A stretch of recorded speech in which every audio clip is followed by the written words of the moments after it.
दर्शकों राधे राधे, जय श्री कृष्ण, जय माँ शमशान काली, जय धन्वंतरी। सभी दर्शकों का, साधक साधिकाओं का स्वागत है मेरा यूट्यूब चैनल जिसका नाम है रहस्यमयी प्राचीन विद्या, जो कि यूट्यूब की दुनिया में एकमात्र ऐसा मायावी तांत्रिक चैनल है। तो दर्शकों, साधक साधिकाओं, श्रोताओं, एक बीमारी जिसे किडनी स्टोन कहते हैं अंग्रेजी में, हिंदी में जिसे पथरी भी कहते हैं। तो बहुत से लोग मरीज इससे परेशान हैं। भगवान करे कि किसी को ना हो ये बीमारी, तो बहुत बढ़िया है ना हो तो। क्योंकि मैंने देखा है कि जो पथरी के जो मरीज, जो रोगी है, उनको कितनी तकलीफ, कितनी पीड़ा होती है, मैंने देखा है। पेट पकड़ के बेचारे कुछ लोग तो रोते हैं, क्योंकि दर्द इतना असहनीय होता है कि सहन नहीं होता है, असहनीय दर्द होता है। तो आज क्या है पथरी और क्यों होती है, उसके बारे में बात करूंगा मैं। क्योंकि देखो दर्शकों, श्रोताओं, पथरी एक बड़ी समस्या है, लेकिन इसको ठीक किया जा सकता है। घबराने वाली ऐसी कोई बात नहीं है। अच्छा खान पान इस दिक्कत को ठीक करने में बहुत मदद करता है। ठीक है, हम खान पान में अपने जीवन शैली में ध्यान दें तो, जिसे हम किडनी स्टोन कहते हैं। ठीक है, तो आज इसका जो ट्रीटमेंट जो है मैं बताऊंगा। पथरी यानी कि स्टोन होना एक क्या है, कॉमन समस्या है, जिसे सही उपचार से जल्द ही ठीक किया जा सकता है। बॉडी में देखो मिनरल और साल्ट जमकर जब एक पत्थर का रूप ले लेते हैं ना, तो उसे हम क्या कहते हैं, पथरी कहते हैं। पथरी जो है ज़्यादातर एक मूंग के दाने जितनी होती है, लेकिन कई बार पथरी ये तुम्हारे जो मटर के दाने होते हैं ना, उससे भी जो है मुझसे बड़ी भी हो सकती है। सुनो, शरीर में पानी की कमी पथरी का मुख्य कारण होती है, इसलिए पानी उचित मात्रा में पिया करो। ठीक है ना, इतना भी मत पियो कि जो लीवर को नुकसान करे। पानी पीना स्वास्थ्य के लिए फायदेमंद है, लेकिन इतना भी ठूस ठूस के मत पियो कि जो तुम्हारे लीवर में दर्द करे। हर चीज़ का एक लिमिट होता है। एक रिसर्च के अनुसार ना, यूरिक एसिड को मेंटेन रखने के लिए पर्याप्त मात्रा में पानी पीना चाहिए। पानी ना पीना कई बार गुर्दे की पथरी बनने का मुख्य कारण होता है। और इसके अलावा श्रोताओं, दर्शकों, विटामिन डी या कैल्शियम, ठीक है, सब्स्टिट्यूट लंबे समय तक ली जाए तो भी बॉडी में जो कैल्शियम की मात्रा बढ़ जाती है, जिससे पथरी हो सकती है। मोटापा बढ़ना, फिजिकल एक्टिविटी का कम होना, उक्त रक्तचाप और शरीर में कैल्शियम का अवशोषण कम होने से भी पथरी हो सकती है। इसके अलावा खाने में तेज नमक या प्रोटीन डाइट जैसे कि मटन, चिकन, पनीर, फिश, अंडा, दूध आदि, ये ज़्यादा खाने से भी क्या है, पथरी हो सकती है। ठीक है, ये तो मैंने बता दिया कारण वगैरह जो भी। अब इससे निजात कैसे पाए, मैं कुछ घरेलू नुस्खे मैं यहाँ बताऊंगा जो आसानी से कर सकते हो। बाकी जो मैं दवा, जो मेडिसिन बनाता हूँ, वो ऑर्डर पर ही मैं बनाता हूँ, और जिसको भी दिया अच्छा रिजल्ट मिला है, उनकी पथरी जो है गल करके वो पेशाब के माध्यम से बाहर निकला भी है। तो जिसको भी दवा दिया, मैं कई सौ लोगों को पथरी की दवा दे चुका हूँ मैं अपने यहाँ से ऑर्डर पे। अब उसमें क्या क्या मिलाता हूँ, कैसे कैसे मैं बनाता हूँ, वो प्रोसेस तो मैं नहीं बताऊँगा, क्योंकि दवा दबे की है। ठीक है ना, गुप्त ही रखा जाता है। अब देखो, मैं आयुर्वेद का कोर्स भी कराता हूँ कि जब मैं स्टूडेंट को जब पढ़ाता हूँ ऑनलाइन, तो उसको मैं बता देता हूँ कि यहाँ कैसे कैसे क्या करना, क्या नहीं करना। तो भाई उसको तो बताना जरूरी, क्योंकि वो पढ़ रहा है, मेरे यहाँ कोर्स कर रहा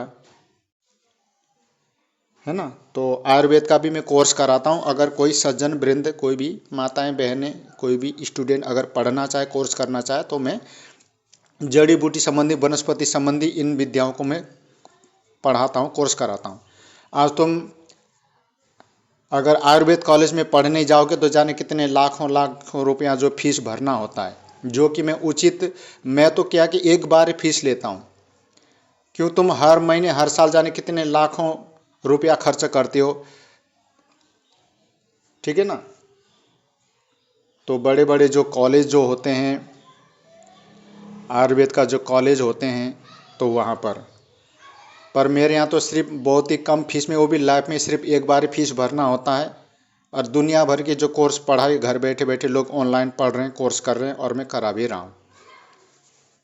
अब ये बात अलग है कि सामने वाले की इच्छा अगर वो ओनली ऑन तंत्र मंत्र के ऊपर पढ़ाई रिसर्च कोर्स करना चाहता तो वो कर सकता है, और ओनली ऑन वो चाहता है कि सर मुझे तो सिर्फ आयुर्वेद का कोर्स करना है, वनस्पतियों के ऊपर रिसर्च करना है, उनके गुण धर्म कर्म प्रयोग को, यानी कि आयुर्वेद के क्षेत्र में महारत हासिल करूं, वनस्पति जगत में उन जड़ी बूटियों को मैं पहचान कर सकूं और लोगों का भला कर सकूं, रोगों का इलाज निदान कर सकूं, तो उनका भी स्वागत है।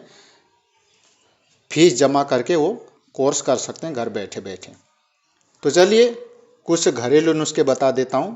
तो सबसे पहले हम बात करते हैं जैतून और नींबू, लेमन है ना, जैतून का तेल आता है, नींबू का रस पथरी को तोड़ने और जैतून का तेल पथरी को बाहर निकालने में बहुत ही ये कारगर है, मदद करता है। कैसे लेना है, ये कैसे यूज करेंगे हम, 1 गिलास पानी लेना है, साफ पानी, ठीक है ना, उसमें एक नींबू, पूरा नींबू ले लेना है और जैतून का तेल थोड़ा सा उसमें डाल देना है, मिक्स कर लेना है, अच्छे से मिला करके फिर उसको, ठीक है ना, पीना है, खाली पेट में पीना है, सुबह शाम दोनों टाइम ले सकते हो।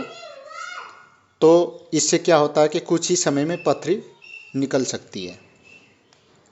अब दूसरा जो है अनार का जूस, पथरी की समस्या में अनार काफ़ी बेहतर काम करता है। इसका जूस पीने से शरीर में पानी की कमी नहीं होती है और इसी से किडनी स्टोन में काफ़ी राहत मिलती है। कुछ लोग क्या है कि ये जो पेप्सी है ना, जो काला जो पेप्सी जो होता है उसको भी पीते हैं।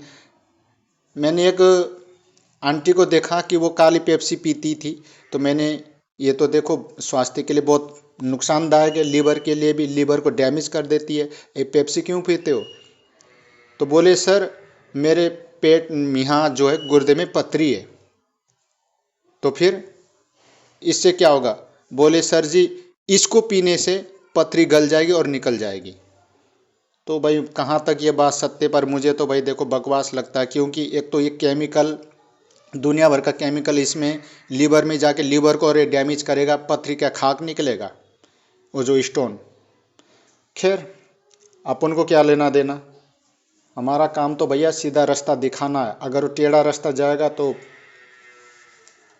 अपन कुछ कह नहीं सकते, ठीक है। तो अनार का जूस, और तीसरे नंबर पे हमारा जो है नीम, नीम की पत्तियों को जला करके भस्म बना लेना है, उसको छान लेना और रोजाना 1-1 चम्मच सुबह शाम पानी के साथ लेना, इससे भी पथरी में फायदा मिलेगा, राहत मिलेगा। क्योंकि बहुत से लोग नीम के पत्ता चबा नहीं सकते, नीम का जूस पी नहीं सकते, तो इसलिए जला करके राख पानी में मिला करके पियो।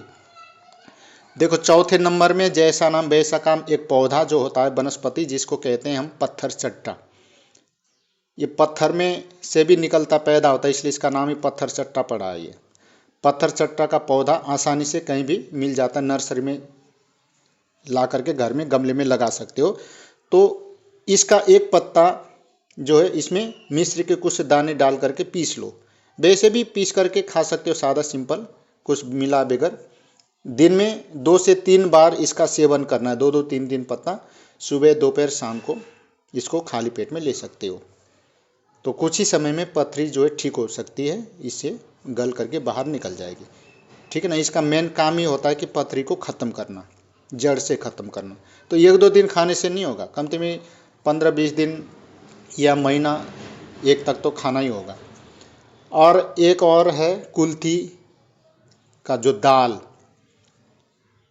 अगर पथरी छोटी है तो कुल्थी की दाल का सेवन करने से पथरी कई बार जो है खुद ब खुद गल कर जो है बाहर निकल जाती है। ये कुल्थी का जो दाल है पथरी को गलाने में बहुत ही ये जो है मदद करता है। तो ऐसे बहुत सारी, ये तो अभी मैंने घरेलू नुस्खे बता दिया कि आप दर्शक श्रोतावृंद जो जितने भी मुझे देख रहे हैं सुन रहे हैं वो कर सकते हैं ये, ठीक है ना, इमरजेंसी के लिए। बाकी फिर भी आराम नहीं पड़ता है तो कोई बात नहीं, आप लोग ये भी ले सकते हो, और साथ में दवा मंगवाना चाहो तो दवा भी मेरे यहाँ से भारतीय डाक विभाग से मंगवा सकते हो। तो आज के लिए बस इतना ही। खान पान में ध्यान दें, ये उल्टा सीधा चीज़ मत खाओ। आप लोग बर्गर पेटी चाउमीन है, पता नहीं कौन सा फैशन चल रहा है, ये भी जहर है। हम लोग अमृत नहीं खा रहे हैं, जहर खा रहे हैं, जो हम शौक से पीते हैं। ये ड्यू, पेप्सी, कोका कोला, पता नहीं क्या क्या है।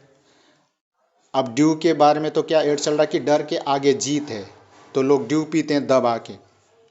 तो डर के आगे जीते हो तो पता नहीं, पर मुझे तो लगता है कि आगे मौत ही है, क्योंकि इसको पीने से ना, क्योंकि इसमें दुनिया भर का केमिकल होता है, कितने दिन का सड़ा हुआ, तो ये लीवर को डैमेज करता है। तुम्हारे अगर पुरुष का जो संतान उत्पन्न करने की जो प्रजनन जो शक्ति, वो भी जो डैमेज, और शुक्राणुओं में जो वृद्धि होती है शुक्राणु, उसके ऊपर भी ये नुकसानदायक है।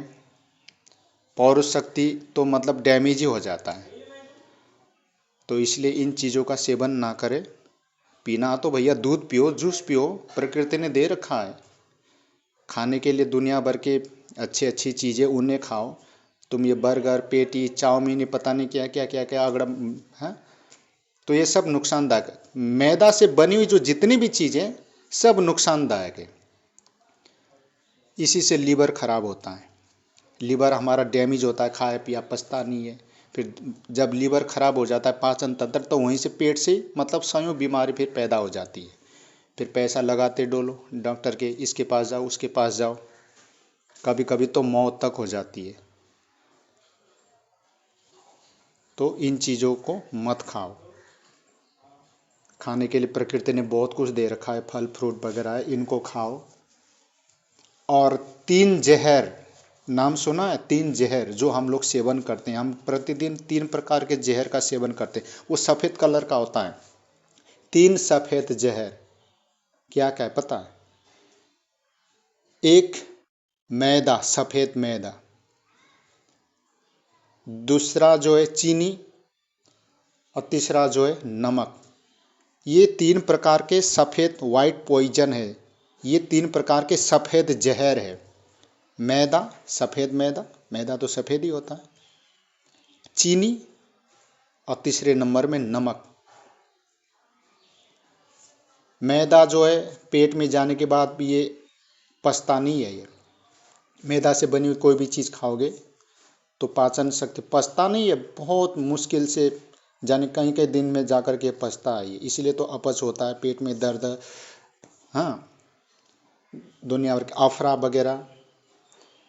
और चीनी ये कहीं जाकर के नहीं पचती है, तो हड्डी में जाकर के पचती है ये, तो हमारी हड्डी को ये गला देती है। तो इसलिए घुटने में दर्द होता है, उठते बैठते समय चर्र चर्र कटर कर कटर की आवाज़ आती है ना, तो हड्डी को ये डैमेज कर देता है, कैल्शियम शक्ति को ख़त्म कर देती है ये चीनी। तो इसलिए चीनी सफ़ेद जहर है। और तीसरे नंबर में जो आता है नमक, है ना, तो ये नमक भी नुकसानदायक है। ये अगर हो सके जो समझदार है ना, तो वो ये नमक नहीं खाते जो पैकेट में, कहने को तो कह देते कि रिफाइंड है, ये आयोडीन युक्त नमक, इसमें दुनिया भर के पता नहीं क्या क्या क्या क्या। शुद्ध नमक अगर खाना हो तो काला नमक है, सैदा नमक, इसका सेवन करो। अब बाकी तुम्हारी मर्जी। और लाल मिर्च भी जहर है, पर लोग तो चाव से सब्जी में यूज़ करते हैं, है ना। अब जो करता करने दो भैया, नहीं मानता है तो वैसे तो हरी मिर्च का सेवन करना चाहिए। और ज़्यादा तीखा भी नहीं खाना चाहिए, ज़्यादा गरम मसाला भी यूज नहीं करना चाहिए, क्योंकि तुम्हारे जो आंत, लीवर, ये पाचन शक्ति, इनको ये डैमेज कर देता है। तो इसलिए खान पान में ध्यान दोगे तो कभी रोगी नहीं रहोगे, कभी बीमार नहीं रहोगे। योगाभ्यास करें, प्राणायाम करें, भगवान का ध्यान करें। तो प्राणायाम करने से 72,000 नाड़ियों की शुद्धि होती है। तो बस आज के लिए इतना ही। राधे राधे, जय श्री कृष्ण, जय धन्वंतरी।